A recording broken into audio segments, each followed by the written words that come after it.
Now we'll talk about familial hypertriacylglycerolemia. एक चीज़ होती है familial hypertriacylglycerolemia. It is because of overproduction of VLDL, often associated with glucose intolerance and hyperinsulinemia. ये एक ऐसी condition है जिसके अंदर आपका लिवर बहुत ज़्यादा VLDL बनाना शुरू कर देगा। और वो VLDL बनाना क्यों शुरू करेगा? क्योंकि आपके बॉडी के अंदर एंडोजिनस ट्राइसाइग्लिसराइड्स का लेवल बढ़ जाएगा। और एंडोजिनस ट्राइसाइग्लिसराइड्स का लेवल कैसे बढ़ता है? जब आपके अंदर बहुत ज़्यादा ओबेसिटी हो, जब आपके अंदर डायबिटीज़ का एलिमेंट शुरू हो जाए, ग्लूकोज इंटॉलरेंस कहते हैं। तो इस वजह से क्या होता है, या हाइपर इंसुलिनीमिया।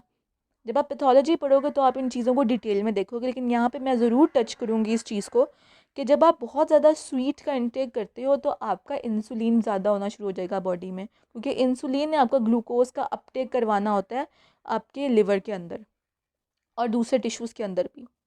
तो जब आप बहुत ज़्यादा मीठा खाते हो तो आपका इंसुलिन का लेवल बढ़ता है और आपके लिवर के अंदर ग्लूकोज का अपटेक ज़्यादा होता है। और जो लोग मीठा का इंटेक करते हैं और इंसुलिन क्या करता है, लिवर के अंदर ग्लूकोज का इंटेक बढ़ा देगा और ये ग्लूकोज फिर आपके फैट्स में कन्वर्ट हो जाएगा, इंडोजिनस फैट्स बन जाएंगे।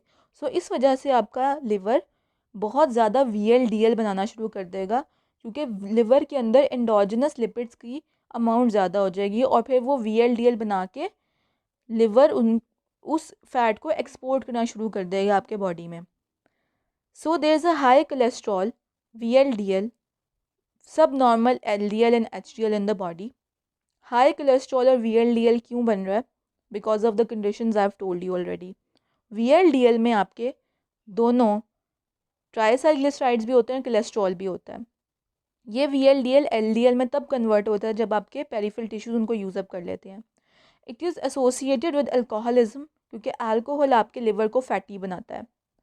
डायबिटीज़ एंड ओबेसिटी, तो आपका इंडोजिनस जब लिपिड ज़्यादा बनने शुरू हो जाएंगे due to intake of increase sweet, obesity और अल्कोहलिज्म, तो आपके VLDL आपकी बॉडी लिवर ज़्यादा बनाना शुरू कर देगा।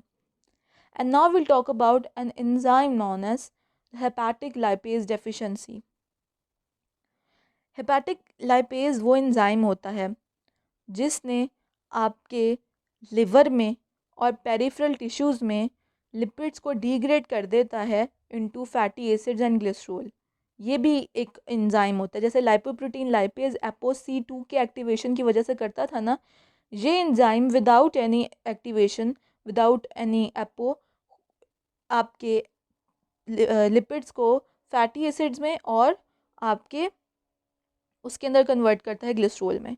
सो अगर इस एंजाइम की डेफिशिएंसी हो जाती है, so large triacyl glycerol rich HDL particles बनने शुरू हो जाते हैं और VLDL रेमिनेंट्स बनने शुरू हो जाते हैं। क्यों?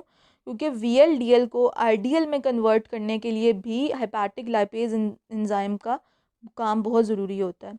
अभी मैं जब आपको समरी दिखाऊंगी ना अपने नोट्स में से, तब आपको बेहतर समझ आएगी कि हेपेटिक लाइपेज एंजाइम ने किस तरह काम करना है। तो वक्ती तौर पे ये याद रखें कि हेपेटिक लाइपेज एंजाइम कि जब हमारा VLDL में से आपके पेरिफेरल टिश्यूज़ यूज़अप कर लेते हैं आपके ट्राइसाइग्लिसरॉल, तो आपका VLDL कन्वर्ट हो जाता है आइडियल में। इस आइडियल की कन्वर्जन में आपका हेपेटिक लाइपेज एंजाइम भी काम करता है कि वो उस VLDL में से भी आपके लिपिड्स को फैटी एसिड्स और ग्लिसरॉल में कन्वर्ट करना शुरू कर देगा, जस्ट लाइक लाइपोप्रोटीन लाइपेज। तो जब ये एंजाइम काम नहीं करेगा तो ऑब्वियसली आपके VLDL के पार्टिकल्स ब्लड में बढ़ने शुरू हो जाएंगे, क्योंकि वो आइडियल में कन्वर्ट नहीं होंगे। और सेकेंडली आपका HDL के अंदर भी ट्राइसाइग्लिसराइड्स का लेवल बढ़ना शुरू हो जाएगा। ये बात मैं आपको समरी में दिखाऊंगी। These patients have xanthomas, skin के ऊपर आपके कोलेस्ट्रॉल रिच प्लेक्स बन जाते हैं, and coronary artery disease. Now we'll jump to the summary.